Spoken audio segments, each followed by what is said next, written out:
They say no good deed goes unpunished. For Jack Morrison, a veteran firefighter of 30 years, that old saying was about to take on a whole new meaning. When he charged into the blazing penthouse of media mogul Victor Kane's high-rise to save a trapped 12-year-old boy, he was just doing his job.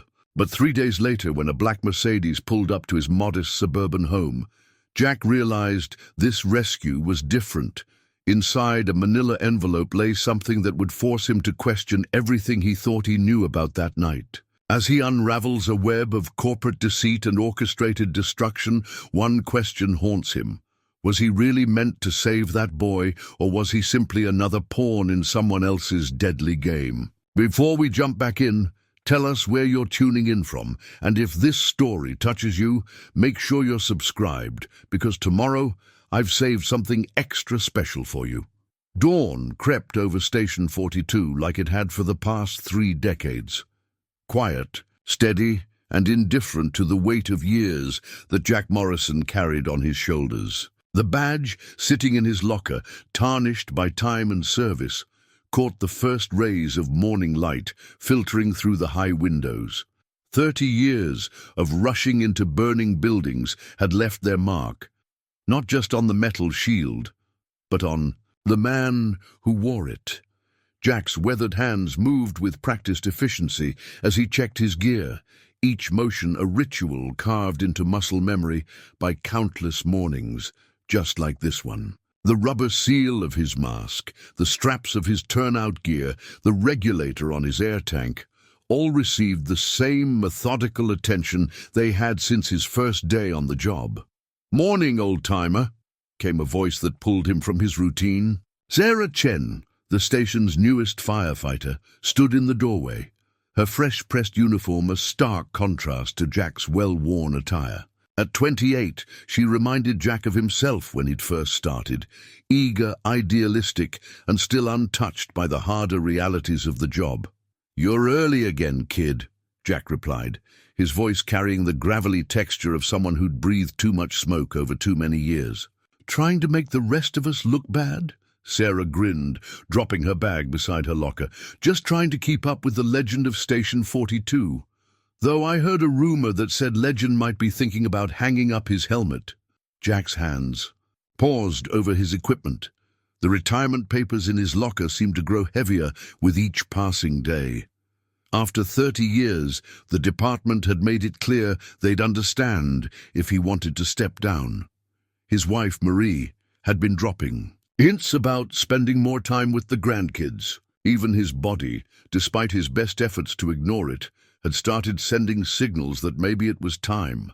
"Don't believe everything you hear," he muttered, but the words lacked conviction. His mind drifted to his last major fire, 2 weeks ago at the old Reynolds warehouse. He'd made it through, saved 2 workers trapped in the basement, but his recovery time wasn't what it used to be.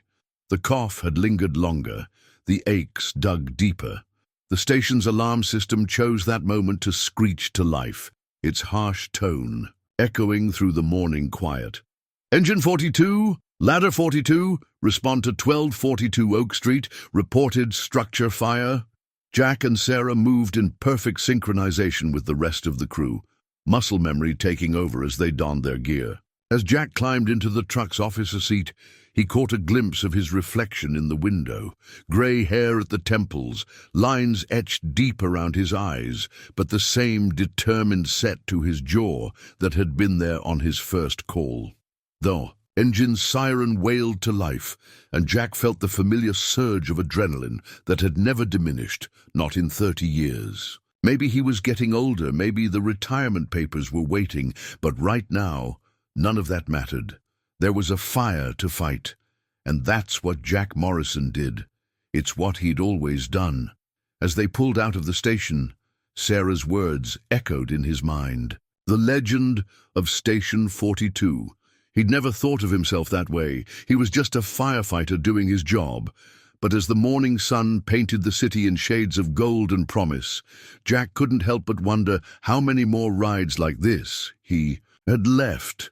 How many more chances to make a difference? The truck turned onto Oak Street, and Jack pushed the thoughts aside. Whatever tomorrow held could wait. Right now, someone needed help, and that's all that had ever mattered. The Oak Street fire turned out to be nothing more than a faulty electrical panel, but it gave Jack plenty to think about as he sat at his desk later that morning, staring at the retirement papers he'd been carrying in his locker for the past 3 months. The department letterhead seemed to mock him with its officiality, the blank signature line waiting for a decision he wasn't sure he was ready to make. Captain Rodriguez's voice carried through the open office door. Another development fire over. In the East Side, 3rd one this month. The conversation caught Jack's attention, pulling him away from his retirement dilemma. Same pattern? Sarah asked, her voice carrying a note of suspicion that Jack had noticed developing over the past few weeks. Eerily similar, Rodriguez replied. Empty building, recently sold, insurance papers barely dry on the desk. Fire starts in the middle of the night. No witnesses. Jack pushed his chair back and joined them in the common area, where the morning news played silently on the television. A familiar face dominated the screen. Victor Kane, the city's most prominent developer, standing in front of another gleaming tower bearing his name. Speaking of development, Sarah nodded toward the screen. Looks like Kane's empire keeps growing. That's the 3rd building he's acquired this quarter. Jack studied the image, noting the way Kane's perfectly tailored suit and practiced smile couldn't quite mask the coldness in his eyes. Funny how many of those acquisitions happen right after mysterious fires, he said, voicing the thought that had been nagging at him for months. Rodriguez shot him a warning look. Careful with that kind of talk, Morrison. Kane's got more lawyers. Then we've got fire hoses and deeper pockets than the city treasury, Sarah added, but her expression suggested she shared Jack's concerns. The station's printer hummed to life, spitting out the morning's incident reports. Jack picked them up, his eyes scanning the familiar format until something caught his attention. Take a look at this, he said, spreading the papers on the table. Every major fire in the past 6 months. Notice anything? Sarah leaned in, her brow furrowing as she studied the pattern Jack was seeing. They're all within the boundaries of Kane's proposed urban renewal project. Could be coincidence, Rodriguez offered, but his tone suggested he didn't believe it. Jack traced the locations on the map with his finger, each point representing not just a fire, but displaced families, lost histories, changed neighborhoods. 30 years on the job teaches you one thing for certain. There's no such thing as coincidence when it comes to fire patterns. The retirement papers in his office seemed to weigh even heavier now. Jack had always believed in leaving things better than he found them, but walking away now, with these questions unanswered, felt wrong in his gut. "What are you thinking, old-timer?" Sarah asked, recognizing the look on his face. Before Jack could answer, the station's computer pinged with an incoming alert. Rodriguez clicked it open, his expression darkening. Well, looks like Kane Industries just filed permits for emergency demolition on all those damaged properties, citing public safety concerns after the fires. How convenient, Jack muttered, years of experience telling him this was more than bureaucratic efficiency at work. The afternoon sun cast long shadows through the station windows as Jack finally returned to his office. The retirement papers still lay on his desk, but now they seemed to ask a different question.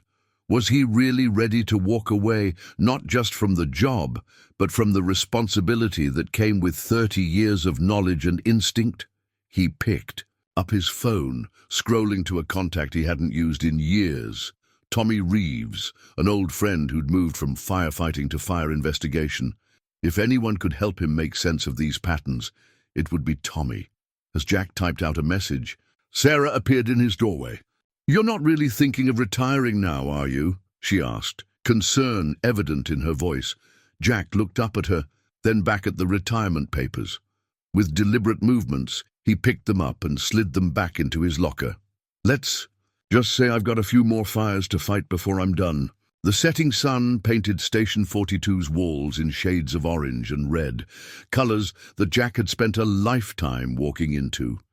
Tomorrow would bring new challenges, new fires to fight, But for the first time in months, he felt certain about which path he needed to take. Sometimes he realized the hardest fires to fight were the ones that burned beneath the surface, hidden from view, but threatening to consume everything in their path. The call came in at 9:47 p.m., just as Jack was finishing up the paperwork from their last run. The dispatch recording would later become crucial evidence, but in that moment, it was just another voice crackling over the station speakers. Engine 42, Ladder 42, Battalion 5, respond to Kane Tower, 1275 Metropolitan Avenue, multiple reports of fire and smoke from upper floors. Security confirms active fire in the penthouse level. Jack was already moving before dispatch finished the address, muscle memory taking over as he shrugged into his turnout gear. But something in the dispatcher's voice made him pause. A subtle tension he'd learned to recognize over 3 decades of answering calls. Engine 42, respond, he acknowledged, catching Sarah's eye across the bay as she sprinted to her position. Dispatch, any reports of occupants? The response crackled. Back immediately, too quickly, as if someone had been waiting for the question. Security reports all floors evacuated except penthouse level, unable to confirm occupants. As they pulled out of the station, Kane Tower rose before them against the night sky, its upper floors disappearing into a layer of low clouds. The building had featured in countless news stories over the past year, Victor Kane's crown jewel, a testament to his growing empire. Now an orange glow pulsed from its highest floors like an angry beacon. Something's not right about this, Sarah said from beside him, her voice barely audible over the engine's siren. Security protocol for that building requires immediate confirmation of occupants during any alarm. Jack nodded, impressed by her thoroughness. She'd clearly been doing her homework on the high-rises in their district. You've been studying the building plans? Ever since we started getting all those development fires, she replied. Kane Tower's supposed to have the most advanced fire suppression system in the city. Triple redundancy, automatic compartmentalization, positive pressure stairwells. The kind of system that doesn't just fail, Jack finished her thought, his suspicions growing stronger with each passing block. Captain Rodriguez's voice crackled over their headsets.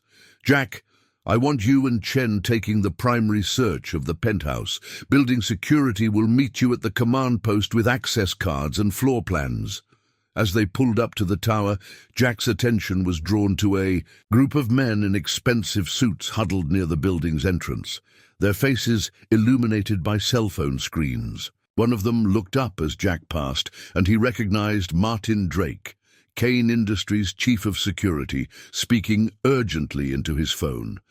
The building security team met them with electronic access cards, but their usual professional demeanor was replaced by barely concealed panic. Mr. Kane's son, one of them blurted out. He was in the penthouse game room when the fire started. We can't reach him. Jack exchanged a look with Sarah as they headed for the stairs.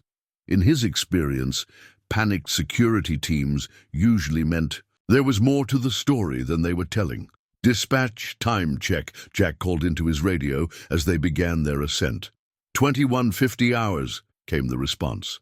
Jack made a mental note. Response time, personnel locations, timestamps. 30 years had taught him to document everything when things didn't feel right. As they climbed past the 50th floor, Jack's radio crackled again. This time it was Tommy Reeves, his voice tight, with urgency. Jack, you copy? I just got an alert about Kane Tower. Listen to me. That building's fire suppression system was scheduled for a complete shutdown tonight. Maintenance records were just filed this afternoon. Jack stopped on the landing, his mind racing. Copy that, he responded, then switched to the tactical channel. Sarah, how many maintenance shutdowns have you ever seen scheduled to start at night? None, she replied immediately. It's always done during business hours when the building's fully staffed. They exchanged a knowing look through their masks. Whatever was happening here, it wasn't a routine fire call. But somewhere above them, a child needed help, and that had to take precedence over their suspicions. As they pushed past the 60th floor, the temperature began to rise noticeably. Smoke stained the stairwell walls, and the familiar sound of fire consuming expensive materials echoed down from above. "Command, Engine 42, Jack radioed. "Approaching penthouse level. Heavy smoke conditions. Hearing active fire." The response was garbled by static, but one detail came through clearly. The building's automated fire doors weren't responding to commands. The system designed to contain a fire like this was completely offline. Sarah checked her air gauge, then looked at Jack. In her eyes, he saw the same question he'd been asking himself since they got the call. Was this really just another fire? Or were they walking into something much more dangerous? The answer, Jack suspected, lay behind the penthouse door ahead of them, where orange light pulsed through the gaps like a warning. Whatever they were about to find, one thing was certain. This was no ordinary call to Kane Tower. The penthouse security footage would later reveal crucial details about the events leading up to the fire. But in that moment, Jack and Sarah faced only the immediate reality of superheated air and flickering shadows as they prepared to breach the entrance. "Ready?" Jack asked, positioning himself by the door. Sarah nodded, her stance perfect, exactly what he'd expect from someone who'd studied the building's layout so thoroughly. The electronic lock clicked open with their security card, and immediately Jack's practiced eye caught something wrong. The fire pattern on the doorframe wasn't consistent with a natural spread. The burn marks were too precise, too controlled. "Check your seal," he commanded, adjusting his own mask. The air here felt wrong, carried scents that shouldn't be present in a typical structural fire. This isn't normal combustion. They moved into the penthouse in perfect tandem, their lights cutting through the thick smoke. The opulence of Kane's private sanctuary was still visible beneath the layer of soot. Crystal chandeliers, priceless artwork, imported marble floors. All of it now transformed into a hellscape of smoke and shadow. "First bedroom clear," Sarah called out, her voice steady despite the intensifying heat. "Wait! Jack, look at this!"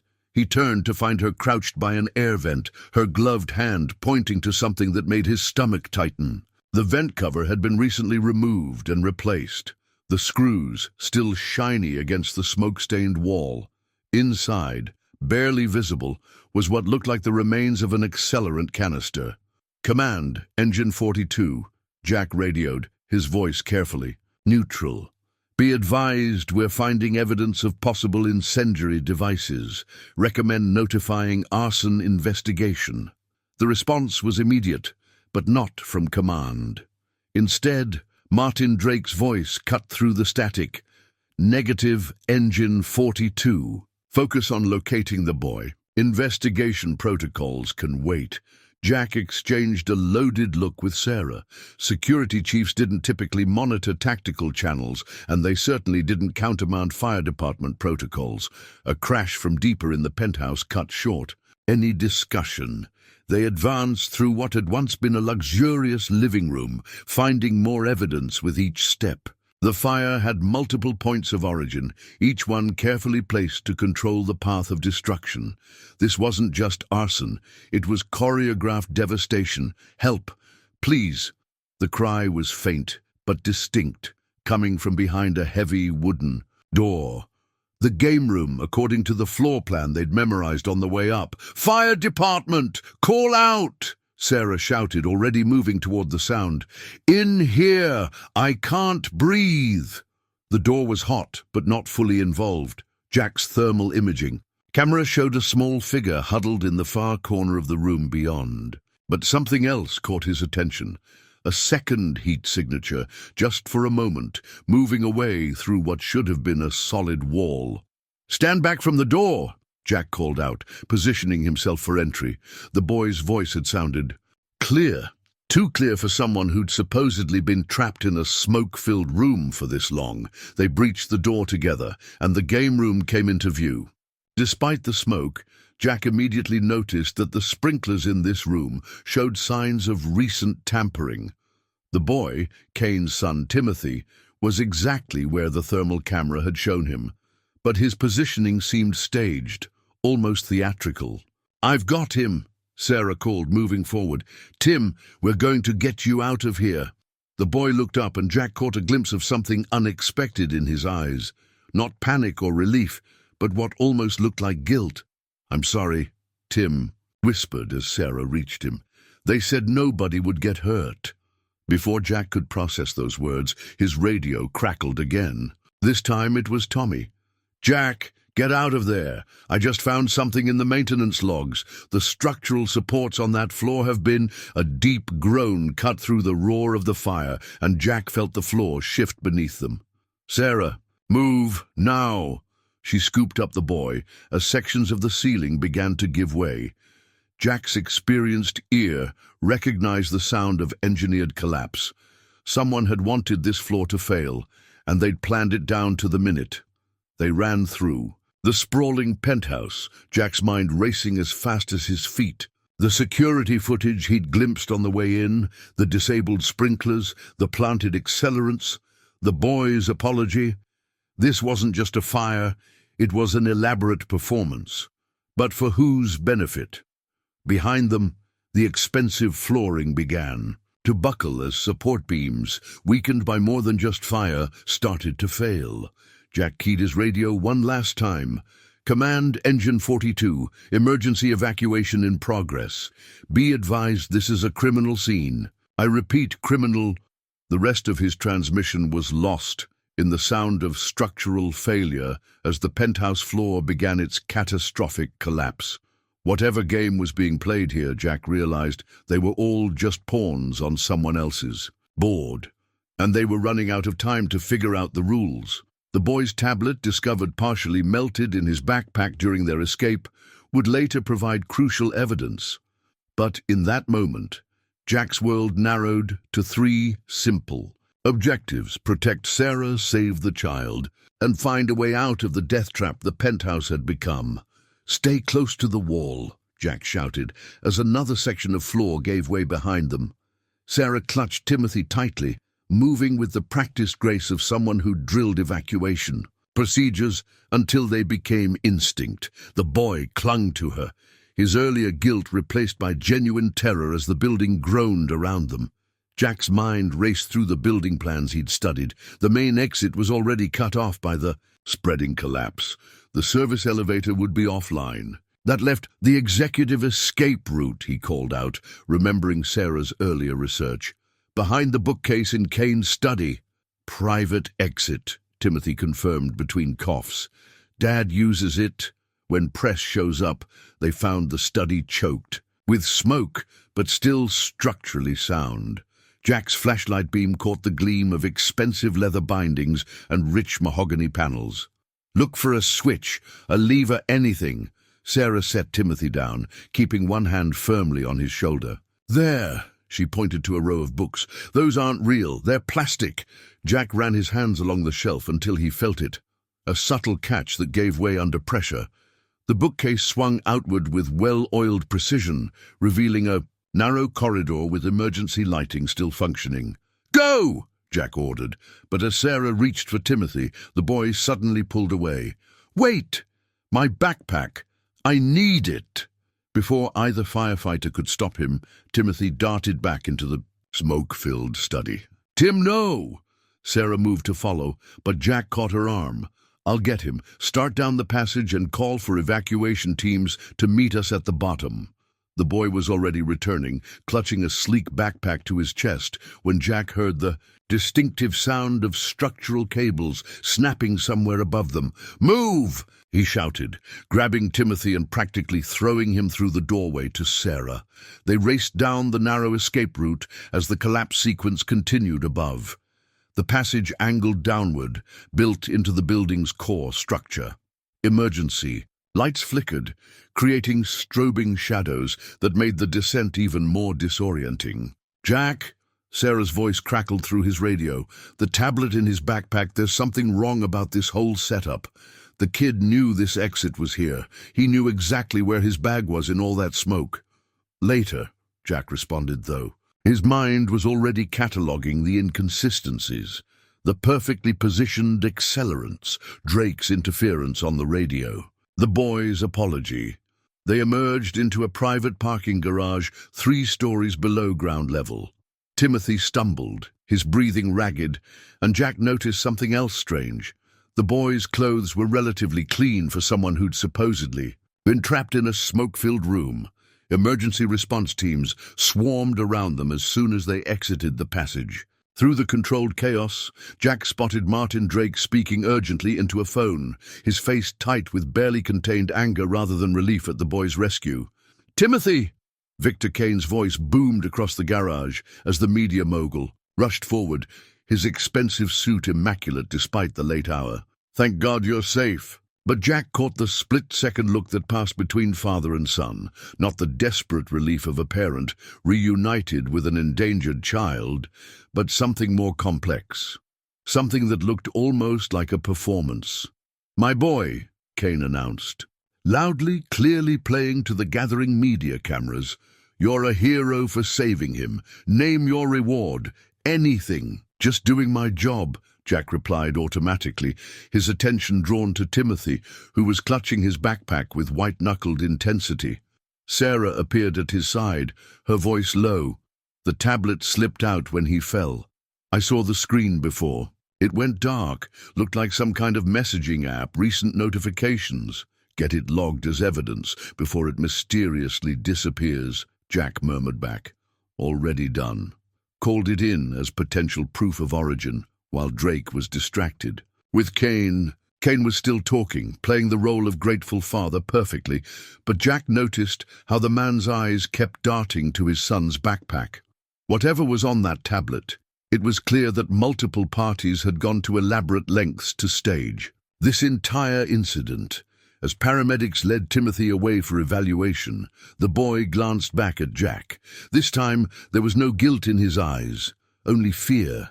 Not fear of the fire they just escaped, but fear of something else. Something that made a staged inferno seem like the safer option. Jack watched as Kane's private security team smoothly took control of the scene, already working to reshape the narrative. But 30 years of fighting fires had taught him to read the signs of something burning beneath the surface. This wasn't over. In many ways, he realized, it was just beginning to ignite. The hospital report would prove to be the first crack in Kane's carefully constructed narrative. Jack stood in the emergency department's quiet corridor at 3 a.m., reading the preliminary findings that Dr. Elena Martinez had just handed him, his expression growing darker with each line.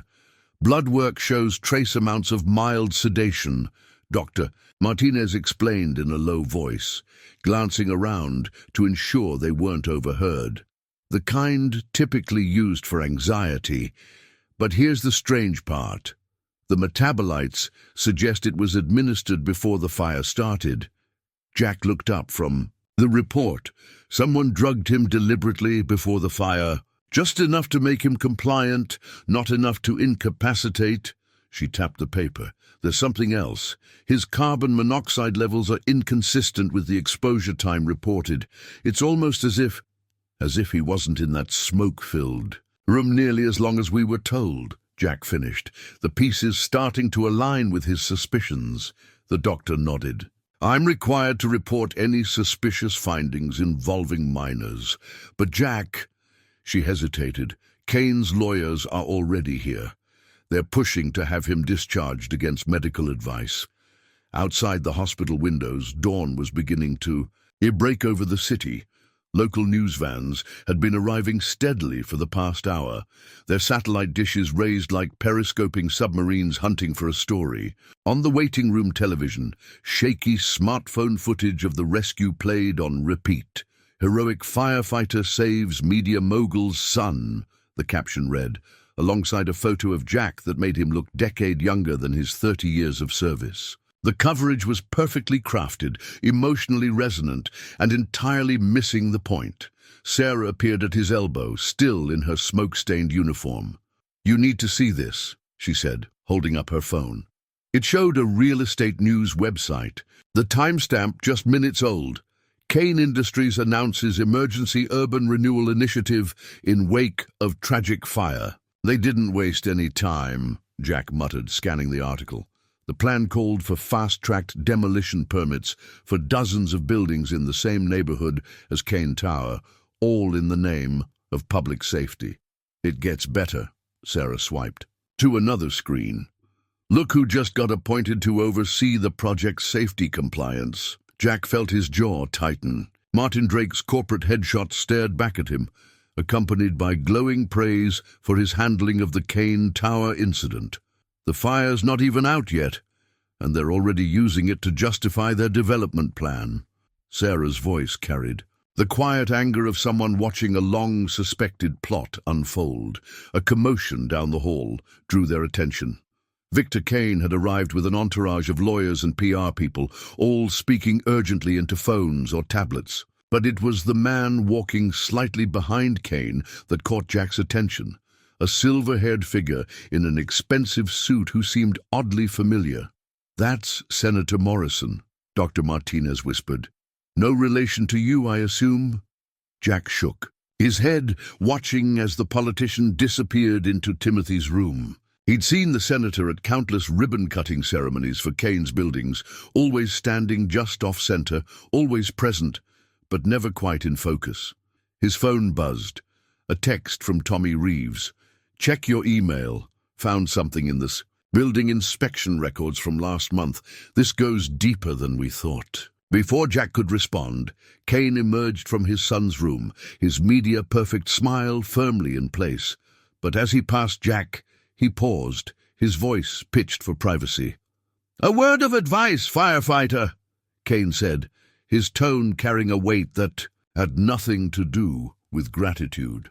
Sometimes heroes live longer if they stick to fighting fires instead of asking questions about them. Jack met his gaze steadily. "Funny thing about firefighters, Mr. Kane, we're trained to look for the source of the smoke, not just the flames everyone can see." Kane's smile didn't waver, but something cold flickered in his eyes. "Indeed. Well, let's hope your pension plan is as solid as your principles." As Kane's entourage swept toward the exit, Sarah moved closer to Jack. "That sounded an awful lot like a threat." "No," Jack replied, watching as Senator Morrison cast one last look in their direction before following Kane. "That was a warning. Shot. They're letting us know they've got the power to make this go away." He held up the hospital report. "Too bad for them, we've got proof it shouldn't."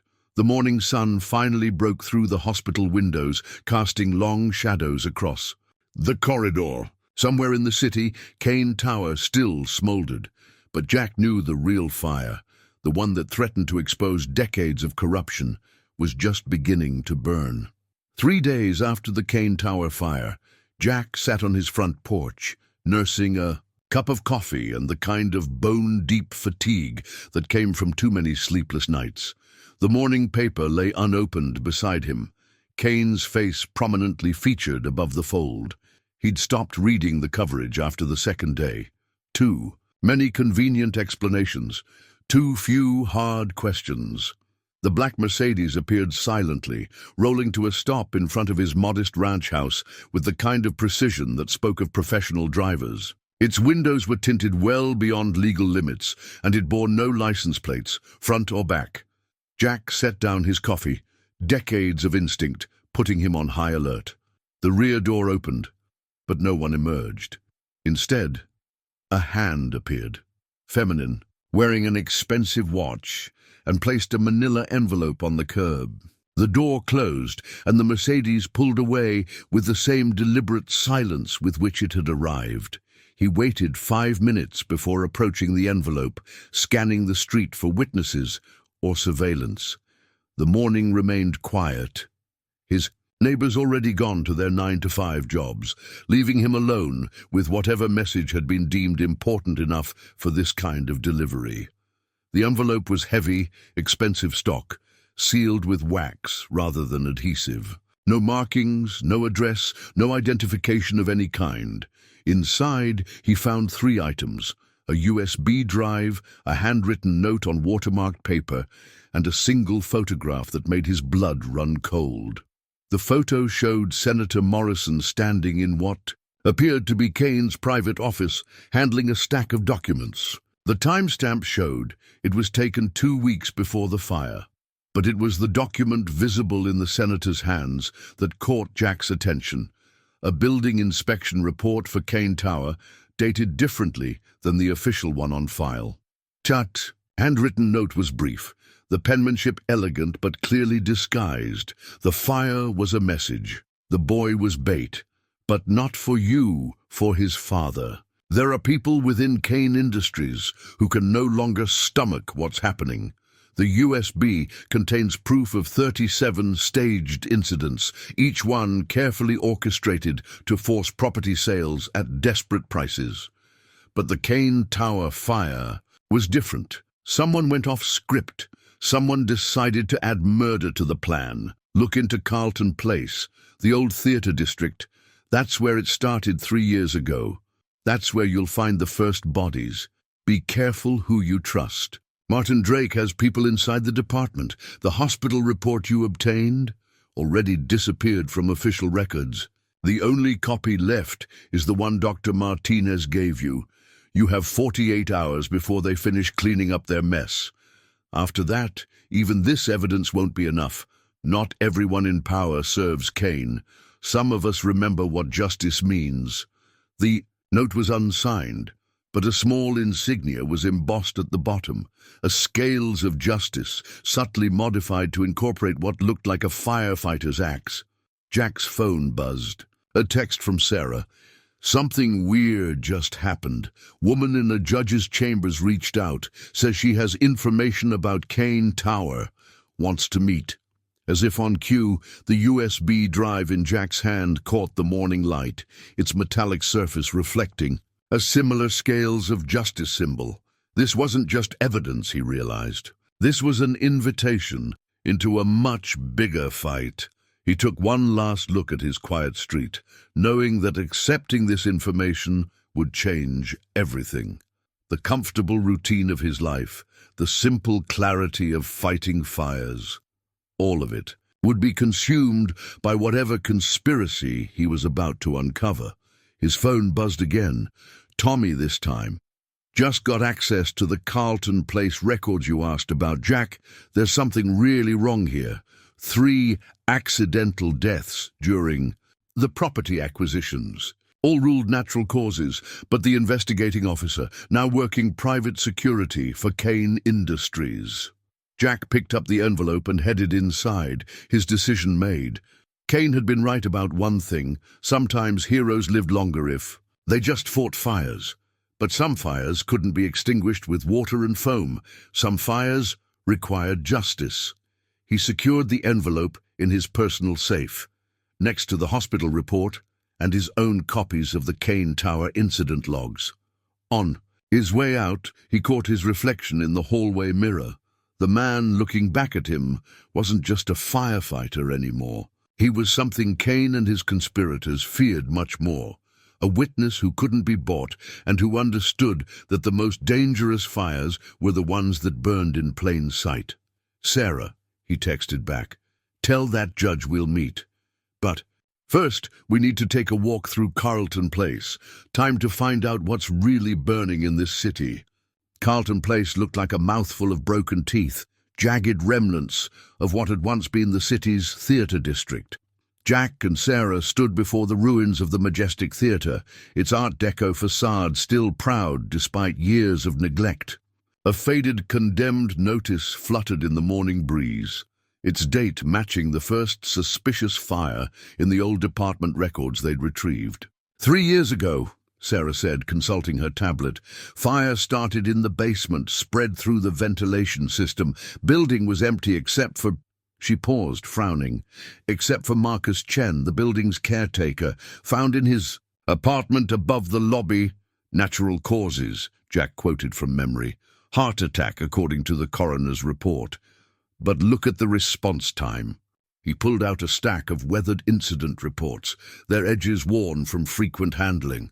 Engine 27 was first on scene, response time listed as 17 minutes. Sarah's eyes narrowed. Station 27 is 6 blocks away. even in heavy traffic. They should have been here in 5, Jack finished. And the captain who signed off on that report? Let me guess. Working private security for Kane Industries now? Jack nodded, then pointed to the adjacent buildings. Look at the pattern. After the Majestic burned, property values in the whole district plummeted.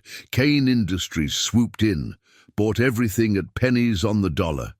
But they never developed it, just left it to rot.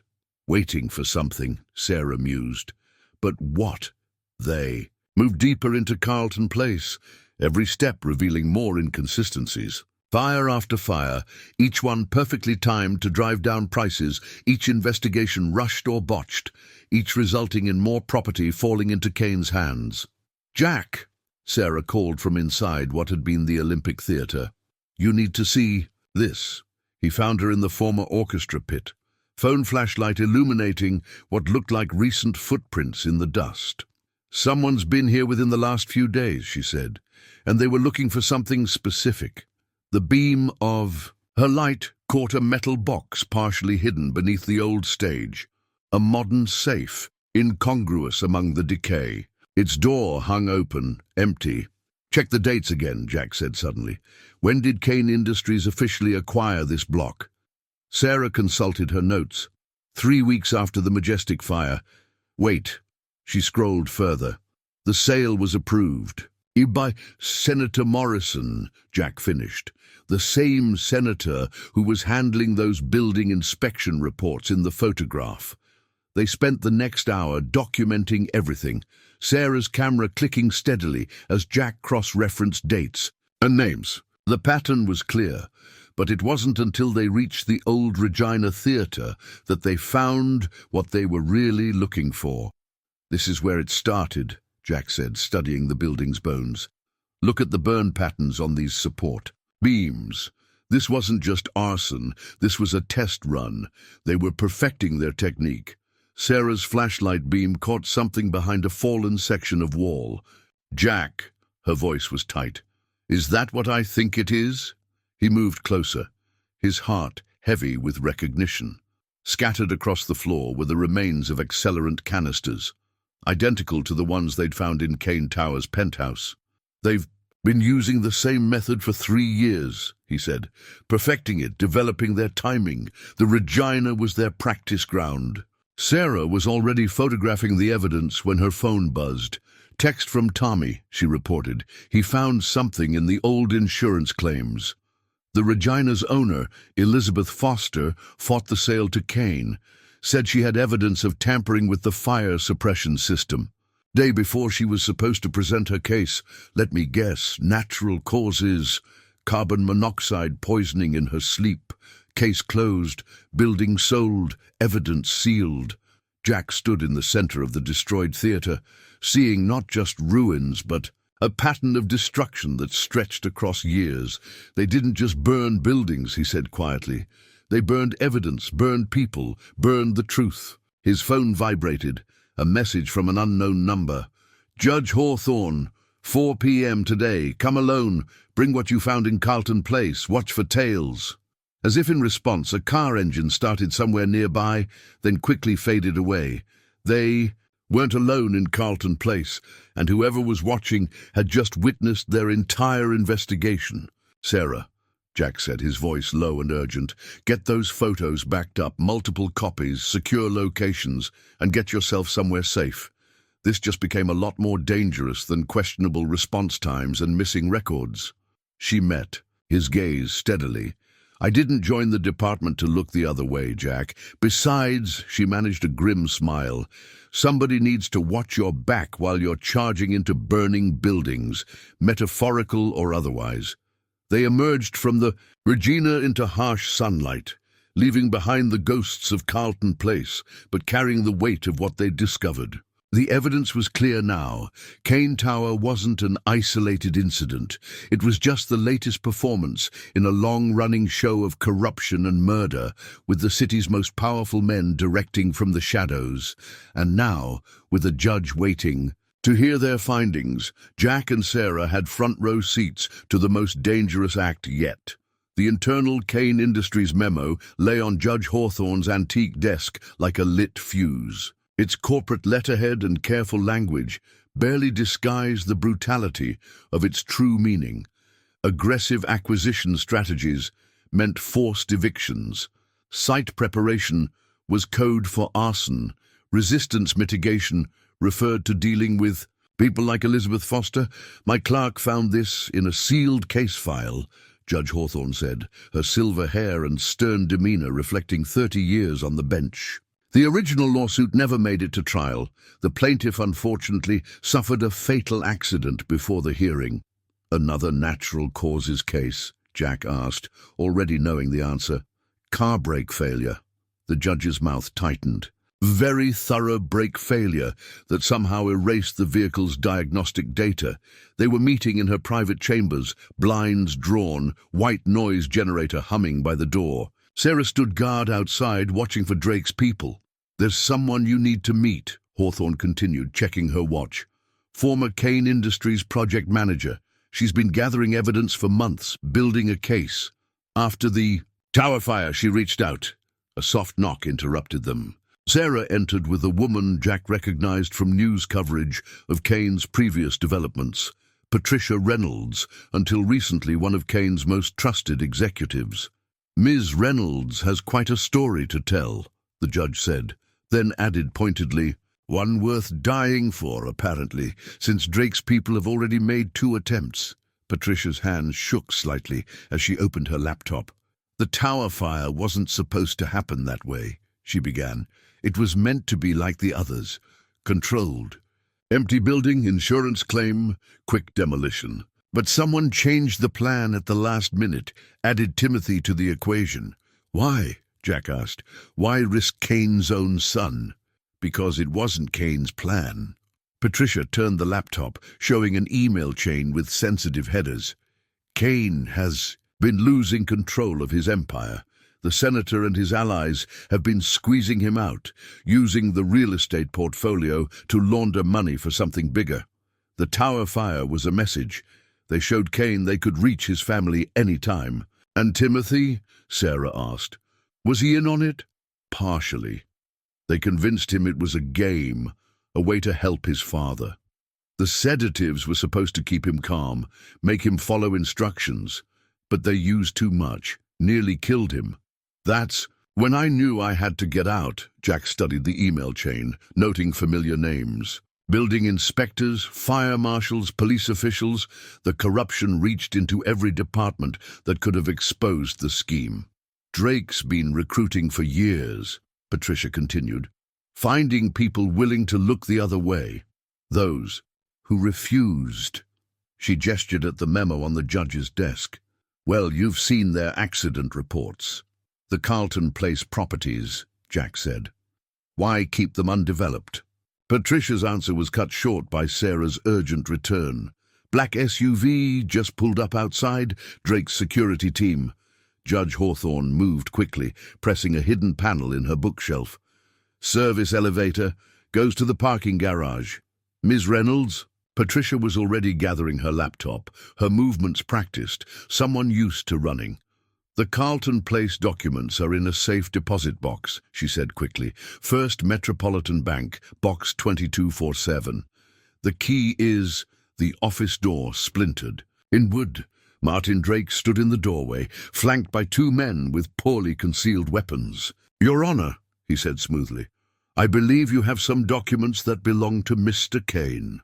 These documents belong to the court, Mr. Drake. Hawthorne's voice could have frozen fire. And you're interrupting a sealed proceeding. A proceeding that won't be continuing. Drake's smile didn't reach his eyes. Unfortunately, there's been a gas leak reported in the building. We're here to evacuate essential personnel. Gas leak? Jack stepped forward, his firefighter's authority taking over. Funny, I didn't hear any alarm. It's being handled quietly to prevent panic. Drake's men were spreading out, covering the exits. Now, if you'll all come with us. Standard procedure requires immediate notification of the fire department. Sarah countered, her phone already in hand. I should call it in. That won't be necessary. Drake's tone hardened. Please don't make this more difficult than it needs to be. Jack caught the judge's eye, saw her slight nod toward the hidden panel. Patricia was already through, the laptop with its damning evidence secured. You know, Drake, Jack said conversationally, moving to draw attention from the others, I've been meaning to ask about your response times. 17 minutes to the Majestic? That's pretty slow for a station 6 blocks away. Drake's smile vanished. Ancient history, Morrison. Let it go. Or what? Another accident? More natural causes? Jack stepped closer. How many people have you burned to protect Kane's empire? Fewer than will burn if you don't drop this. Drake nodded to his men. Search the office. Find those documents. The next few moments were chaos. Sarah triggered the fire alarm, its sudden blare startling Drake's men. Judge Hawthorne slammed the hidden panel shut, securing Patricia's escape, and Jack, moving with the speed of 30 years' experience, tackled Drake. As the judge and Sarah slipped through a side door. You're making a mistake, Morrison, Drake growled as they grappled. You have no idea what you're up against. Actually, Jack replied, driving his knee into Drake's solar plexus, I know exactly what I'm up against. I've spent my whole career fighting fires other people started. Time to meet the arsonists. He broke free as real fire alarms began to sound. Sarah had done more than just trigger the system. Through the window, he could see smoke rising from a trash bin in the parking lot drawing emergency response. Drake's men hesitated, caught between pursuing and maintaining their cover as legitimate security. Jack used their confusion to escape, knowing the building would soon be swarming with legitimate first responders. In the stairwell, he found Sarah waiting. Patricia got away clean, she reported, and I grabbed these. She held up her phone, showing photos of the memo and email chain. Drake was so focused on the paper copies, he forgot about digital evidence. Judge Hawthorne. Safe. She has a protocol for this. Apparently, we're not the first ones to stumble onto Kane's operation. They emerged into the parking garage as the first fire trucks arrived. Jack watched Drake's men trying to explain their presence to suspicious uniformed officers. The safe deposit box, Sarah said. We need to get there before they do. Jack nodded. But his mind was on Patricia's interrupted revelation about Carlton Place. Whatever was hidden in those abandoned theaters was big enough to kill for. And now, with Drake's direct intervention, they were running out of time to uncover it. First, Metropolitan Bank, he said.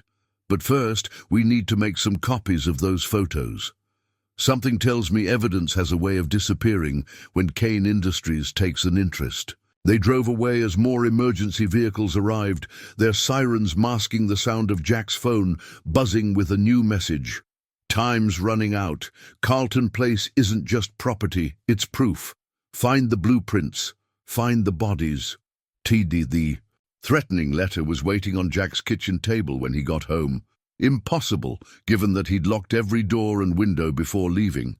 The paper was expensive, the same watermarked stock as the note from the black Mercedes. But this message was different. Your wife leaves for her teaching job at Lincoln Elementary every morning at 7:15. Your daughter Amy drops your grandson Thomas at Little Minds Daycare by 8:30. Your son Michael's construction site at 4th and Madison has some questionable wiring that our inspectors might need to examine. You've spent your life protecting families, Mr. Morrison. Time to think about your own. The safe deposit key, the Carlton Place evidence, the photos from the judge's office, all of it on your desk by midnight, or we start testing your family's smoke detectors, one by one. Jack's hands didn't shake as he read. 30 years of crisis response had trained that out of him, but his pulse quickened as he heard movement in the next room. He reached for his phone, but a familiar voice stopped him. The house is clean now. We swept it while they were inside. Jack turned to find Timothy Kane standing in his living room doorway, looking far more composed than any 12-year-old should after being used as bait in an arson plot. Behind him stood a woman Jack recognized from his research. Elizabeth, Foster's daughter, Catherine. "Hello, Jack," Catherine said quietly. "Sorry about the dramatic entrance, but we needed to be sure Drake's people were gone before we approached." They left some interesting hardware. She held up several sophisticated surveillance devices. Amateur work, really. They're getting sloppy. You're supposed to be dead, Jack said, studying the woman whose mother had died trying to expose Kane's operation. That was the idea. Easier to fight them if they think they've already won. She moved into the kitchen with practiced efficiency, checking angles, sightlines. The judge called. Said you and your partner had quite an adventure in her chambers. Timothy settled into a chair, his demeanor startlingly adult. I'm sorry about the tower, he said. I didn't know they'd drugged me, didn't know they were going to... He stopped, swallowing hard. My father isn't behind this anymore, hasn't been for months. They're using all of us. The senator's people, Jack said, remembering Patricia's interrupted revelation. Catherine nodded. Morrison and his partners needed Kane's real estate empire. Perfect cover for moving money, staging accidents, storing things that needed to stay hidden. The Regina Theatre, that's where they perfected their method. But Carlton Place, she shook her head, that's where they're keeping their secrets, and they're dead. The bodies, Jack said, remembering Tommy's text. But why keep them? Why not? Because they're evidence, Timothy interrupted. Dad kept records of everything. Insurance fraud they could handle, but murder. He looked down at his hands. That's why they used me. Why they threatened him. He was going to expose them, use the records as leverage. So they showed him they could reach anyone. Catherine moved to the window, checking the street. We've got a safe house ready. Your family's being moved there now. My people are good. They've been watching them since this started. Your people? She smiled grimly. Mom wasn't just a theater owner. She was federal law enforcement, deep cover. Had been building a case against Morrison for years. When they killed her, some of us continued her work. The judge, Tommy, others. You haven't met yet. We've been waiting for someone like you, someone they couldn't buy or scare. The black Mercedes, Jack said, understanding dawning. The envelope, that was you. We needed someone they'd underestimate. A firefighter near retirement, no connections to law enforcement. Someone whose integrity was legendary, but who wouldn't raise suspicions. She paused. We didn't expect them to escalate so quickly with the tower. That wasn't part of the plan. Timothy's phone buzzed. He checked it, his face tightening. They're moving. Multiple teams. They're going to hit the bank tonight. The safe deposit. Box, Jack realized, but Patricia's key was a diversion, Catherine finished. The real evidence is still in Carlton Place. Mum's last insurance policy. But we needed them focused on the bank while we... She stopped as headlights swept across the windows. Time to go. They're coming back. Jack's phone vibrated with a text from Sarah. At the bank, Drake's people everywhere. But something's wrong. This feels like a trap, Jack finished. They wanted us split up, divided. Catherine was all ready. Moving, gesturing them toward the back door. Your partner's smart. She'll figure it out. Right now we need to get to Carlton Place, tonight, before they realize their threat didn't work. Why me? Jack asked, even as he followed them into the gathering darkness. Why trust me with all this? Catherine paused, her expression softening for a moment. Because Mom always said the most dangerous people aren't the ones who start fires. They're the ones who've spent their lives running into them to save others, the ones who can't walk away when they see something burning. They slipped through back alleys as sirens began to wail in the distance. Jack's phone buzzed again, Sarah confirming. She was clear that she'd figured out the bank was a diversion. She was already headed to Carlton Place. The threatening letter lay forgotten on Jack's kitchen table, but its message had changed everything. This wasn't just about real estate anymore. It was about murder, corruption, and the thin line between justice and revenge. And somewhere in the ruins of Carlton Place, the truth was waiting, along with anyone willing to kill to keep it buried. The USB drive glowed faintly in the darkness of the Regina Theatre's basement, its contents playing across Sarah's laptop screen as Jack, Catherine, and Timothy huddled around it. The files Elizabeth Foster had hidden here 3 years ago were more than just evidence of real estate fraud. They were a blueprint of corruption that reached the highest levels of state government. Mom found the pattern by accident, Catherine explained, scrolling through documents. She was tracking insurance payments when she noticed the shell companies, each one tied to a different development project, each one moving money through Kane's properties. But the money wasn't staying. In real estate, Timothy added, his young face eerily lit by the screen. It was going somewhere else. That's what Dad discovered last month. The files told a story that made Jack's arson investigations look like a smokescreen. Campaign contributions routed through burned buildings, offshore accounts filled with insurance, payouts, and beneath it all a pattern of federal contracts awarded to companies that existed only on paper. There, Sarah pointed to a familiar name. Senator Morrison's Infrastructure Committee. Every major project for the past 5 years went to corporations he secretly controlled, Catherine finished, using Kane's burned-out properties as fronts. The development was never the goal. They needed the buildings empty, the records destroyed, the witnesses silenced. Jack studied an architectural diagram, his firefighter's eye catching details others might miss. These aren't just building plans. They're showing something underneath Carlton Place. Some kind of storage facility, Timothy said quietly. Dad called it the archive. That's why they can't demolish this area yet. There's something down there they need to protect. A sound echoed from above, footsteps, multiple sets. Catherine moved silently to the stairs, checking her phone. Perimeter teams down. Drake found us. How? Sarah asked, already backing up. The files. We were careful. Because I told them, came a new voice from the shadows. Tommy Reeves stepped into the dim light, his fire investigator's badge catching the laptop's glow. I'm sorry, Jack. They got to my family 2 years ago. Been their insurance ever since. Jack felt the betrayal like a physical blow. All those tips, the evidence you sent, was real, Tommy said, genuine regret in his voice. I've been playing both sides, trying to keep people alive. But after the tower fire, when they started killing kids, he looked at Timothy. I couldn't do it anymore, so I called in their location, but I also triggered the silent alarm. Police are already on their way. Footsteps grew closer. Drake's voice echoed down the stairwell. Check every room. Find the drive. Too late, Catherine whispered, checking her phone again. They've got all the exits covered. But Jack was studying the architectural plans on the screen, 30 years of structural knowledge clicking into place.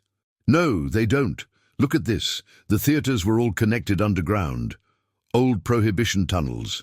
And if I'm reading this right, Sarah caught on immediately. The stage trap doors. They weren't just for shows. They led to the storage facility, Timothy realized. To the archive. Which means there's another way out, Catherine said. Through whatever they're protecting. The laptop screen flickered, showing one final document, a Homeland Security assessment dated 3 months ago. The words, nuclear material storage and covert transport jumped out before Sarah quickly closed the file. It was never about real estate, Jack said. The full scope of the conspiracy, finally clear. The development project, the fires, all of it was cover for moving something else through the city, something they needed to keep off the books. Dad found out last month, Timothy said, threatened to expose everything. That's when they decided to use me to show him what would happen if he talked. Drake's voice grew closer. Morrison, we can still make a deal. Think about your family. Catherine was already moving toward the stage, her actions practiced. The tunnel entrance is under the orchestra pit. Mom showed me once, made me memorize the route, said it might save my life someday. Like it was supposed to save hers? Tommy asked quietly. She got too close to the archive, Catherine replied. Saw what they were really storing down there. After that, she swallowed hard. After that, she knew they'd never let her live. Jack made a quick decision. Tommy, how long until the police arrive? 10 minutes, maybe less. Okay. Sarah, get Timothy to safety. Catherine knows the tunnels. She'll guide you. Tommy and I will hold them here, buy you time. Jack! Sarah started to protest, but he cut her off. The evidence on that drive is everything. It proves the murders, the corruption, the real reason for Carlton Place. Get it out. Get it to Judge Hawthorne. The sound of splintering wood echoed. From above, Drake's men were getting closer. What about the archive? Timothy asked. What they're storing down there? Sometimes, Jack said, thinking of all the fires he'd fought over 30 years, the best way to expose something is to let it burn. Sarah hesitated for a moment, then hugged him quickly. Don't you dare die, old-timer. You still owe me a retirement party. As Catherine led them toward the hidden entrance, Tommy moved to Jack's side. They'll kill us both, you know. Maybe, Jack replied, pulling out his phone and sending one last message to Judge Hawthorne's secure line. But first, they'll have to explain to the FBI hazmat team why they're guarding a secret nuclear storage facility that doesn't officially exist. Tommy managed a grim smile. Still fighting fires right to the end, huh? No, Jack said as Drake's footsteps reached the basement stairs, just making sure the right things finally burn. The surveillance photos spread across Judge Hawthorne's desk told their own story. Black SUVs outside Jack's house, men in tactical gear watching Sarah's apartment, Drake's security teams positioning themselves around Carlton Place. The net was closing, but they had one advantage. No one knew they were in the judge's secure office at the federal building, planning their next move. The FBI's nuclear response team is standing by, Judge Hawthorne said, hanging up a secure. But they need more than suspicions. They need proof of what's in the archive before they can move, which we can't get without going back in, Catherine added, studying building schematics spread across the table. The USB drive proves the money trail, the murders, the cover-up, but the nuclear material is our ace, Jack finished. The one thing Senator Morrison can't explain away, no amount of political influence can survive that kind of exposure. Sarah's laptop pinged with an incoming email from Tommy. Drake's men are searching the tunnels, she reported, but they're avoiding the lower levels near the archive. Almost like they're afraid of something down there, Timothy said quietly. The boy hadn't said much since their escape, but he'd been watching everything with those two old eyes. The radiation badges, Catherine realized. Mum's last photos showed their security teams wearing radiation badges in the lower tunnels. Standard protocol for nuclear material storage, Jack nodded, which means the archive has monitoring, equipment, sensors, records. And I know where Dad keeps the access codes, Timothy added. He doesn't know I saw them. In his private safe, behind the painting in his study, which is currently surrounded by Drake's people, Sarah pointed out, pulling up another surveillance photo. Jack studied the images, 30 years of tactical experience clicking into place. Maybe that's exactly what we need. Keep their attention. Focused on the obvious while we go in the back door, Catherine finished, catching his thinking. She pointed to the schematics. The tunnels don't just connect the theaters, they connect to every major building in the district, including Kane Tower, Sarah said, eyes widening, through the old maintenance tunnels, the same ones they've been using to move their nuclear materials, which are currently empty, Judge Hawthorne added, since they had to clear everything out before the fire, standard protocol when staging an accident that big. Jack's phone buzzed. Tommy again. Drake knows you escaped through the tunnels. He's pulling men from the tower to search Carlton Place, but he's leaving the building's security systems active. No one in or out without electronic clearance, which we have, Timothy said, pulling out his access card. Dad never deactivated my permissions, even after they used you as bait, Catherine finished gently. The judge moved to her computer, typing rapidly. I'm authorizing a sealed warrant for the tower. Once you're inside, anything you find is legally admissible, but you'll only have a small window before Morrison's people realize what's happening. How long? Jack asked. 2 hours, maybe less. The senator's already moving to shut down the Carlton Place investigation, claiming national security concerns. Sarah was already gearing up, checking her firefighters' equipment with practiced efficiency. The tower's security cameras will show exactly what we want them to show, Catherine interrupted, holding up a small device. Mom's old team left us some toys. This will loop their video feeds. As far as the monitors will show, the building's empty, except for the maintenance crews doing post-fire inspections, Jack added, understanding the plan, which is why 2 firefighters and a building inspector would have legitimate access. While I access Dad's safe, Timothy said quietly. No. Jack's voice was firm. You're staying here with the judge. You've risked enough. They used me to hurt my father, Timothy replied, suddenly sounding much older than 12. Used me to burn our own building. I need to help make this right. Catherine studied the boy for a long moment. He knows the tower better than any of us. Knows his father's habits, his security protocols, and... She hesitated. He's right. He deserves to help end this. Jack looked at the surveillance photos again, at the web of conspiracy and murder they'd uncovered. At the center of it all was a boy who'd been forced to grow up too fast, used as a pawn in a game he never asked to play. Okay, he said finally, but you stay with Catherine. No heroics. Judge Hawthorne handed Jack a final document, a federal warrant authorizing immediate inspection of any suspicious materials found in Kane Tower or connected facilities.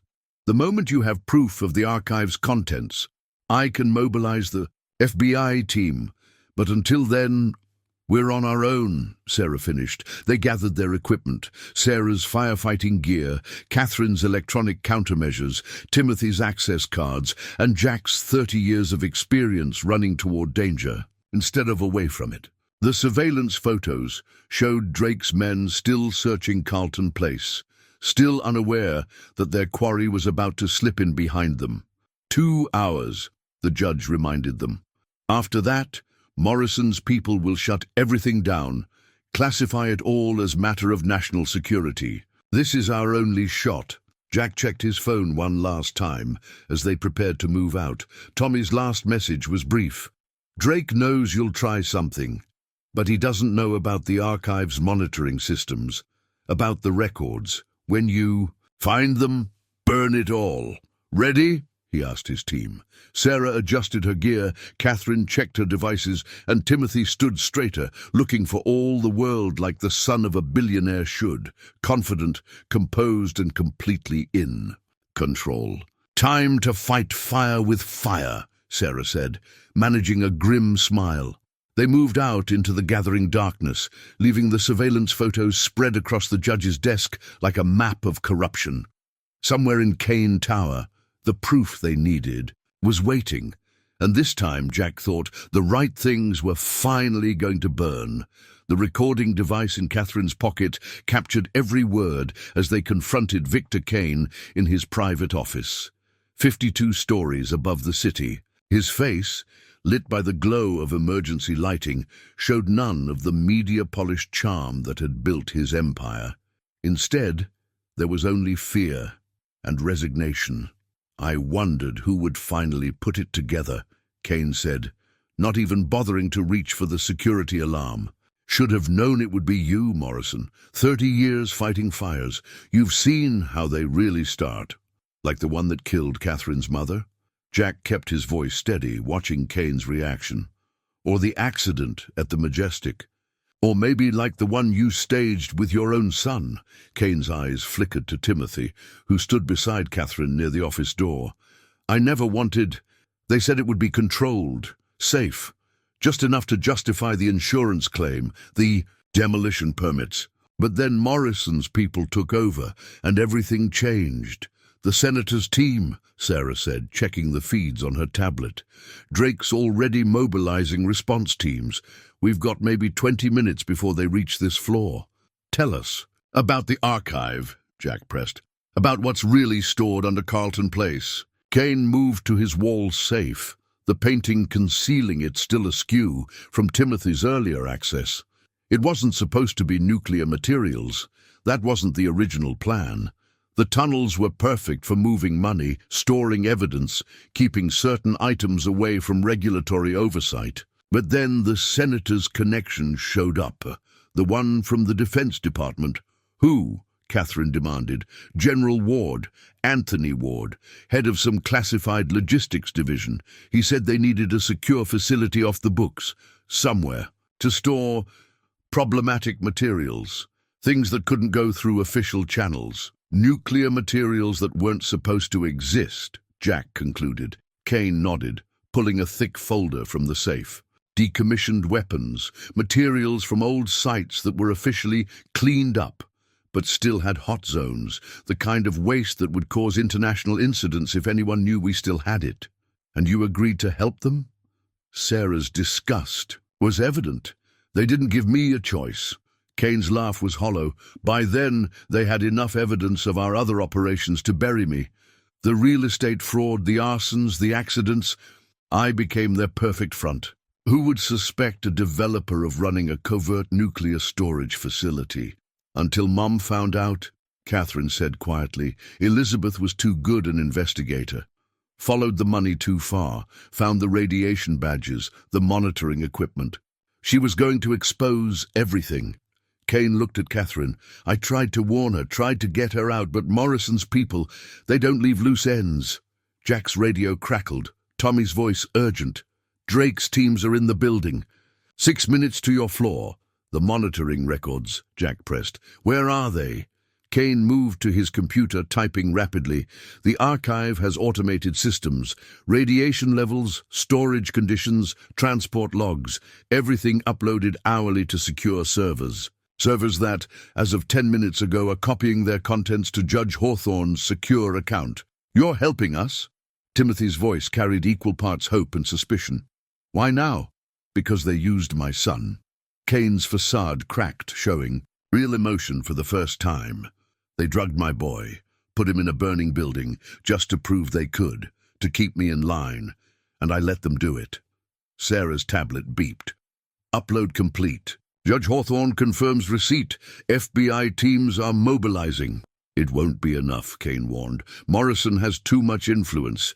He'll bury it, classify everything, unless... Unless what? Unless the evidence becomes too public to contain. Kane pressed another key, and screens around the office lit up with news feeds. Every major outlet just received an anonymous dump of documents. Financial records, accident reports, radiation data. Everything except the most classified material, which is now safely with the judge. Drake's people will kill you for this, Catherine warned. Probably. Kane's smile was bitter, but they were going to anyway. Once the archive was empty, once they'd moved everything to their new facility, I was just another loose end. Jack's radio crackled again. Multiple teams converging on your floor. Armed response. The security feeds, Jack asked Sarah, still looped. They don't know exactly where we are, but they're checking every room. Kane pressed something into Timothy's hands, a final flash drive. The rest of the evidence, everything I couldn't risk sending electronically, get it to the judge. He looked at his son, real regret in his eyes. I'm sorry, Tim, for all of it. Dad, go. The private elevator still works on emergency power. Catherine knows the extraction route. He turned to Jack. Keep him safe. Keep the evidence safer. What about you? Kane moved to his desk, pressing an intercom button. Security. This is Kane. Morrison and his team are in my office. Send response. Units immediately. He released the button, facing them calmly. I'll buy you time. It's the least I can do after everything. Victor, Catherine started, but he cut her off. Your mother died trying to expose this. Don't waste the chance to finish what she started. Heavy footsteps echoed in the hallway. Sarah was already moving toward the hidden elevator panel. Timothy, clutching the flash drive like a lifeline. Go, Kane ordered. End this, end all of it. As they slipped into the escape route, Jack heard Kane greeting Drake's team with his media-perfect charm. Only this time, it wasn't hiding corruption. It was buying them time to expose it. The elevator descended silently, carrying them and their evidence toward safety. Above them, Kane was paying his final penance, giving his life to protect his son and expose the truth. "Dad," Timothy whispered, and Catherine pulled him close as they dropped through the darkness, racing against time and treachery toward whatever justice awaited. The security camera footage would later prove crucial in the federal investigation, showing Drake's teams pursuing them through the archive's tunnel network. But in that moment, all Jack could focus on was getting his team through the darkness alive, following Catherine's lead through the labyrinth beneath the city. "Left here," Catherine whispered, her familiarity with the tunnels evident in every decisive turn. Mom mapped all of these, spent months learning every route, every checkpoint. The tunnels were different from the dirty Prohibition-era passages they'd used earlier. These were modern, clinical, designed for moving sensitive materials rather than bootleg whiskey. Emergency lighting cast everything in a sickly green glow, and radiation warning signs appeared at regular intervals. "Hold up," Sarah called softly from behind them. She pointed to her tablet, showing a thermal imaging feed from the security systems Catherine had hacked. Two teams converging, one from the tower, one from Carlton Place. "They're trying to box us in," Jack realized. "Force us toward the archive's main storage area." Timothy clutched the flash drive, his father's last gift growing slick with nervous sweat. "Why there?" "Because that's where the radiation levels are highest," Catherine explained grimly. "Where they kept the worst materials. No one goes in without full protective gear. They're betting we won't risk it." A distant door clanged, followed by the echo of boots on metal gratings. Drake's voice carried through the tunnel network. "Remember, we need the drive. The rest are expendable." Jack checked his phone.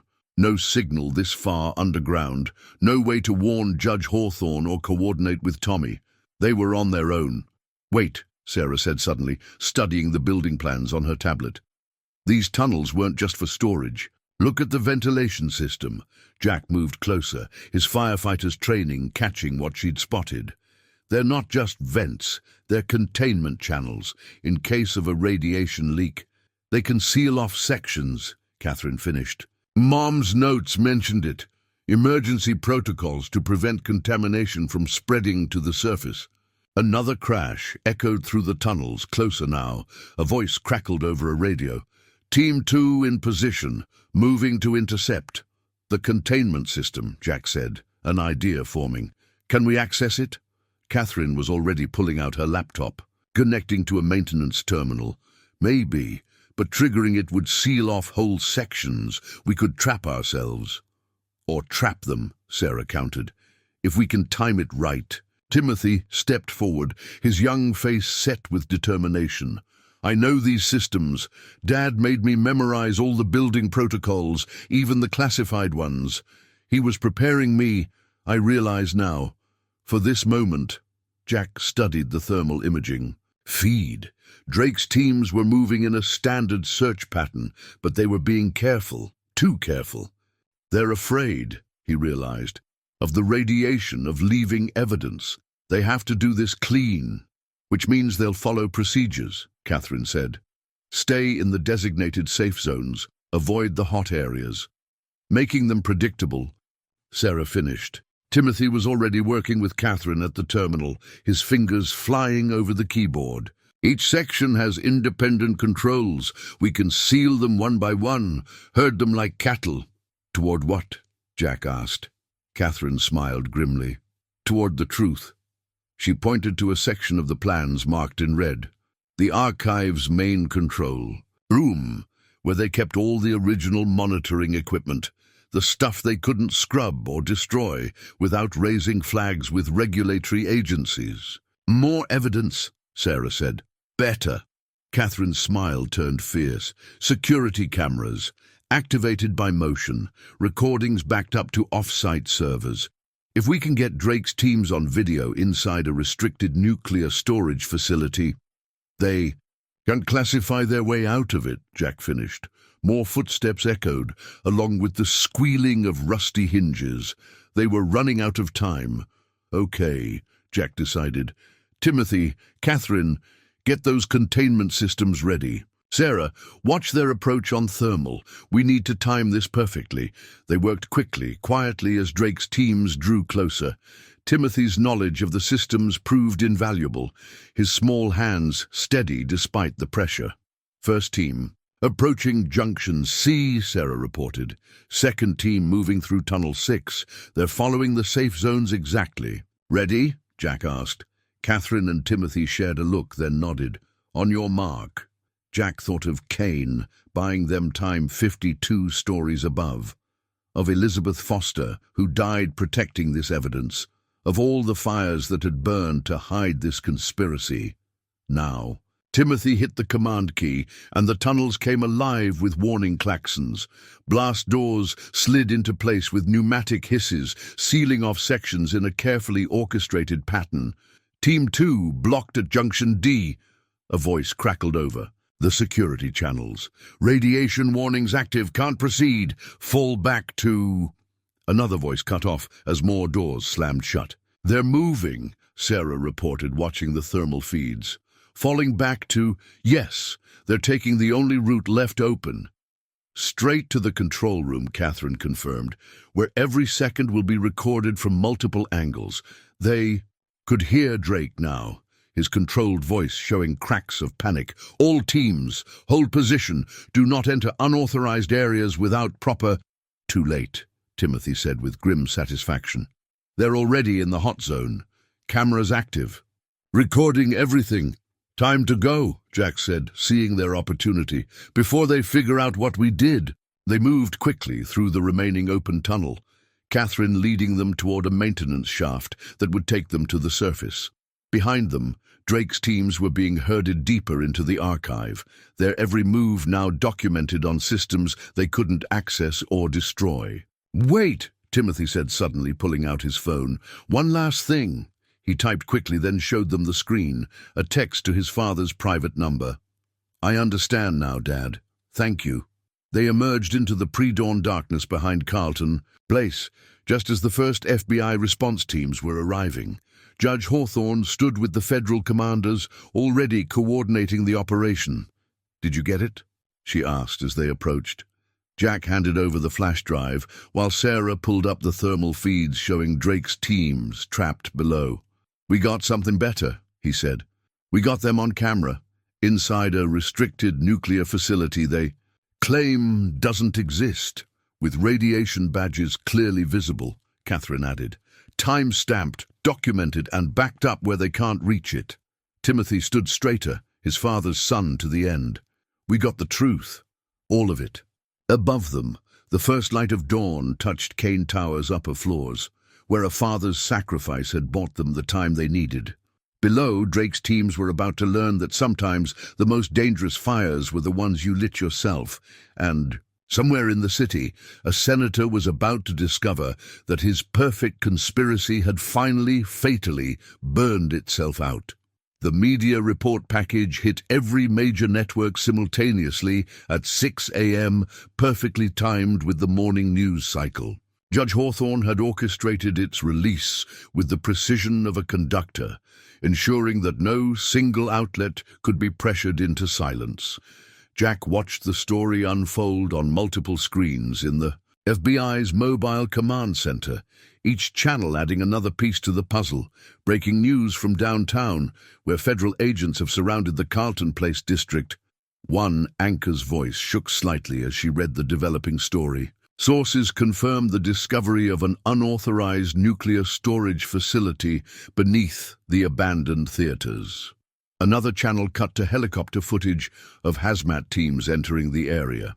Senator Morrison's office has declined to comment on allegations that his infrastructure committee was involved in the illegal transport of radioactive materials. Kane Industries CEO Victor Kane was found dead in his office less than an hour ago, a third reporter announced. Early reports suggest he may have left evidence implicating several high-ranking officials.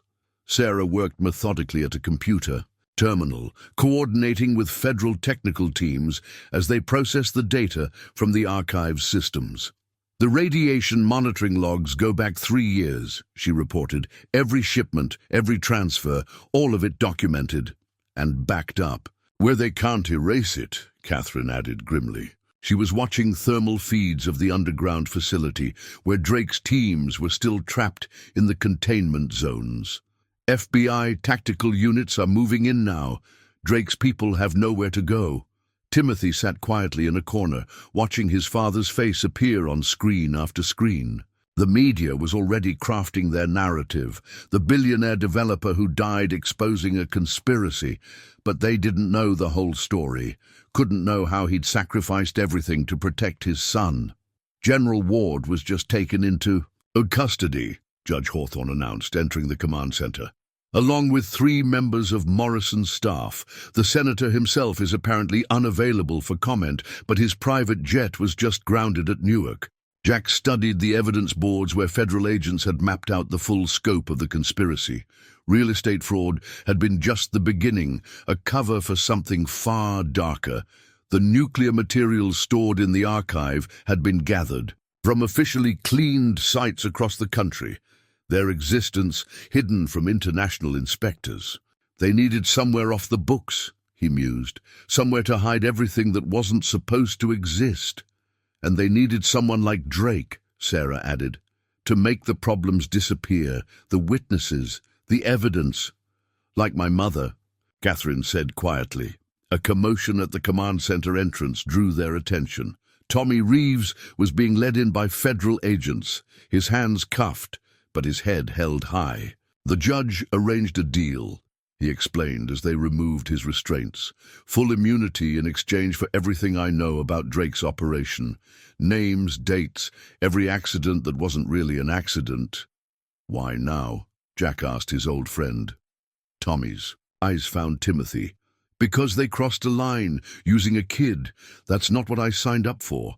And because someone had to prove that not every firefighter can be bought. The morning news channels were now showing archived footage of Carlton. Place in its glory days. The theaters lit up for opening nights, crowds lined up for shows. All of it destroyed to hide the darkness beneath. Senator Morrison's office has just released a statement, one reporter announced, claiming no knowledge of any unauthorized storage facilities and suggesting that these allegations are part of a coordinated attack on his infrastructure initiative. Play the footage, Judge Hawthorne ordered. The screens filled with security camera views from the archive's control room. Drake's teams, their radiation badges clearly visible, moved through clearly marked nuclear storage areas. And there, unmistakable, in his expensive suit, was Senator Morrison himself, dated just 1 week ago, inspecting what he now claimed didn't exist. Send copies to every network, the judge commanded. Let's see him deny what's right in front of him. Timothy's phone buzzed, a news alert about his father. The headlines were already calling him a whistleblower, a hero who died exposing corruption. But they didn't know about the private elevator, the secret evidence, the final chance at redemption. He saved us, Timothy said quietly. Not just me, all of us. Catherine squeezed his shoulder. So did your mother, she told him. They all did. Everyone who died trying to expose this. Jack watched as more federal teams arrived, as evidence was catalogued and secured, as years of corruption finally began to crumble. He thought of all the fires that had burned to hide this truth, all the lives lost to keep this secret. Look, Sarah said suddenly, pointing to one of the screens. The news helicopter's camera had found something in the morning light, protesters gathering at the edge of the police line, holding signs with Elizabeth Foster's photo. They remember. They all remember. The truth was spreading faster than any fire, consuming lies and reputations with equal ferocity. And somewhere in a sealed nuclear storage facility beneath the city, Martin Drake and his teams were learning the hard way that some things couldn't be buried forever. Justice, Jack realized, had its own kind of flame, and this one was just beginning to burn. The legal documents lay stacked on Judge Hawthorne's desk like a monument to justice. Federal indictments, arrest warrants, witness protection agreements. 1 week after the exposure of the archive, the machinery of law was moving with inexorable purpose. Jack studied the names on the top indictment. Senator Morrison, General Ward, Martin Drake, the architects of a conspiracy that had burned its way through countless lives. Drake's talking, Judge Hawthorne announced, entering her chambers with Catherine and Sarah. 15 hours of testimony so far, names, dates, every accident they ever arranged. Including my mother's murder, Catherine added quietly. The dark circles under her eyes spoke of sleepless nights spent reviewing testimony, but her voice was steady. They're upgrading the charges to first-degree murder, for all of them. Sarah set her laptop on the desk, bringing up the latest security. Footage from the archive. Federal teams in radiation gear moved methodically through the facility, documenting everything. They've identified materials from 12 different cleaned sites.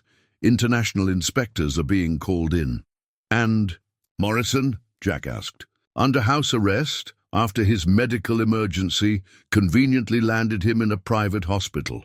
The judge's smile was grim. But his accounts are frozen, his allies are scattering, and 3 of his closest staffers have already made deals. What? About Timothy? Jack had been worried about the boy, thrust into witness protection, along with the evidence his father died protecting. Safe, Catherine assured him. My mother's old federal team is handling his security personally. He's already testified about everything. The tower fire, the archive, his father's final actions. The morning news played silently on the judges. Television, showing footage of Drake being led into the federal courthouse. The man's expensive suit had been replaced by prison orange, his confident swagger reduced to a shuffling walk between U.S. Marshals. There's something else, Sarah said, pulling up another document on her laptop. Remember those radiation badges Elizabeth Foster photographed? We traced the supplier. Every badge was logged, every exposure recorded. They can't hide what was stored down there or who accessed it. The corporate side is collapsing too, the judge added. Kane Industries board is cooperating fully, trying to save themselves. They're releasing everything. Every property deal, every insurance claim, every urban renewal project that was really about hiding evidence. Jack picked up one of the indictments, reading the formal language that documented so much suffering. Conspiracy to commit murder, illegal storage of nuclear materials, obstruction of justice. It's really over, Catherine said softly, almost to herself. Mum can rest now. They all can. Sarah's phone buzzed with a text from Tommy, now in protective custody himself. Federal teams found 3 more bodies in the archive tunnels. Cold cases from the first year. They're reopening everything. Carlton Place, Jack mused, thinking of the ruined theaters that had hidden so much darkness. What happens to it now? Timothy had an idea about that, Catherine said, managing a small smile. He's using his inheritance to restore the theaters, create a memorial to everyone who died trying to expose the truth. The Regina, the Majestic, all of them brought back to life. And the archive? Being cleaned properly this time, the judge said, under international supervision, every material documented, every transport logged, no more shadows, no more secrets. Jack's phone lit up with a message from his captain. His retirement paperwork, still unfiled, needed a decision. After everything that had happened, the simple choice of whether to end his career seemed almost quaint. You know, Sarah said, reading over his shoulder, Station 42 could use a training officer, someone to teach the next generation how to spot the fires that aren't in the incident reports. Is that a hint? That's a plea from someone who's learned more from you in the past week than in 3 years of academy training. The judge gathered the indictments, preparing to deliver them to the federal prosecutor. Sometimes the most important fires we fight are the ones that burn in broad daylight. The ones everyone sees, but no one stops. Until someone does, Catherine added, touching the photo of her mother on the judge's wall. Until someone decides the truth matters more than safety. Outside, the morning sun caught the windows of Kane Tower, still standing despite the inferno that had exposed everything. Timothy's inheritance would transform it too. turning his father's monument to power into a center for corporate transparency and whistleblower protection. Jack thought of Victor Kane's final act of defiance, of Elizabeth Foster's dogged investigation, of all the lives burned away by people who thought their power made them fireproof. The conspiracy had been like a slow-burning fire, consuming everything it touched. But like every fire, it eventually met something it couldn't burn through. The truth. "You know," he said finally, picking up his phone. "Station 42 really could. Use someone who knows how to look past the obvious. Someone who remembers that not all rescue operations involve running into burning buildings." Sarah's smile was answer enough. Some fires would always need fighting, and some fighters would always step forward to face them. The next generation needed to know that justice, like fire, required both courage and wisdom to handle properly. And sometimes the most important flames were the ones that burned away lies, leaving only truth in their wake. 1 year later, the new Station 42 dedication plaque caught the morning sun, its bronze surface reflecting more than just light. The names engraved upon it told a story of justice: Elizabeth Foster, Victor Kane, and all the others who had died exposing the truth. Below them, a simple inscription read, "For those who fight the fires others ignore." Jack stood before it, his training officer's badge still feeling new after 6 months of teaching the next generation. Sarah emerged from the station, now wearing lieutenant's bars, followed by her newest recruit class. "Ready for today's lesson?" she asked them. "We have a special guest instructor." Catherine stepped forward, her federal investigator's credentials catching the light. The past year had transformed her from a hidden ally to a key figure in corporate corruption investigations. "Today," she announced, "we're learning about fires that never appear in dispatch calls." The recruits gathered around as Catherine spread photographs across the training room table. The restored Carlton Place theatres, now a thriving arts district and memorial centre. The Regina Theatre's marquee advertised weekly forums on corporate transparency and whistleblower protection. 1 year ago, Catherine began, a conspiracy that had burned through our city for 3 years finally met firefighters it couldn't buy or frighten. Today, we're going to learn how they spotted what others missed and why that matters to every one of you. Jack watched his students lean forward, eager to learn. These were the next generation of firefighters, men and women, who would need to recognize corruption as readily as they spotted structural weaknesses or flashover conditions. "The archive has been completely cleaned now," Sarah added, pulling up recent photographs. "International inspectors confirmed the last materials were properly removed last month, but more importantly, the system that created it has been dismantled." She displayed news headlines: Senator Morrison's guilty plea, General Ward's conviction, Drake's extensive testimony leading to dozens of arrests. The conspiracy had unraveled completely, exposing decades of corruption across multiple agencies. "Timothy sends his regards," Catherine mentioned quietly to Jack. "He's doing well in the witness protection program, starting college early, studying corporate law and ethics, plans to continue what his father started at the end, using wealth and privilege to expose corruption instead of hiding it." Jack nodded, thinking of Kane's final sacrifice and the legacy it created. The Timothy Kane Whistleblower Foundation was already making waves, supporting investigations into corporate misconduct across the country.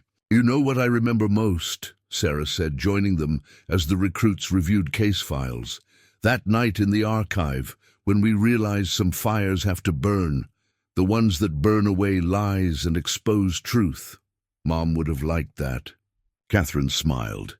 She always said the hardest part of investigation was knowing which fires to fight and which ones to feed.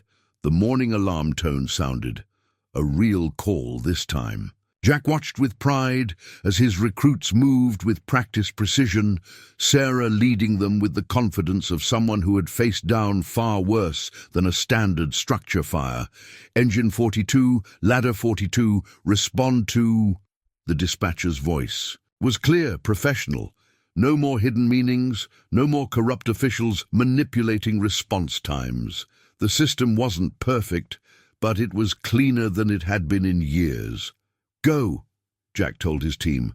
"Remember your training.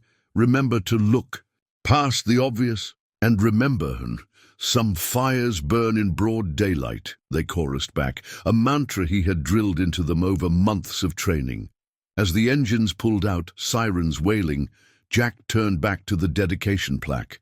The morning sun had shifted, illuminating different names, different stories of courage and sacrifice, but the message remained the same. Truth, like fire, demanded respect, understanding, and sometimes the wisdom to let it burn away what needed to be destroyed. Catherine touched her mother's name on the plaque one last time before heading out. There would be other conspiracies to uncover, other corruptions to expose, but now there was a new generation ready to face them, trained to spot the fires that burned beneath the surface of power and privilege. "Ready for tomorrow's lesson?" Sarah asked, returning to his side. "The recruits want to hear the whole story, everything about the archive, about Kane, about how it all came together." Jack smiled, thinking of all the lessons contained in that story, about courage, about justice, about the fires that had to burn, and the truth that rose from their ashes. "Yeah," he said, watching the future of Station 42 rolling out to face whatever challenges awaited. "I think it's time they learned about the fires that really matter."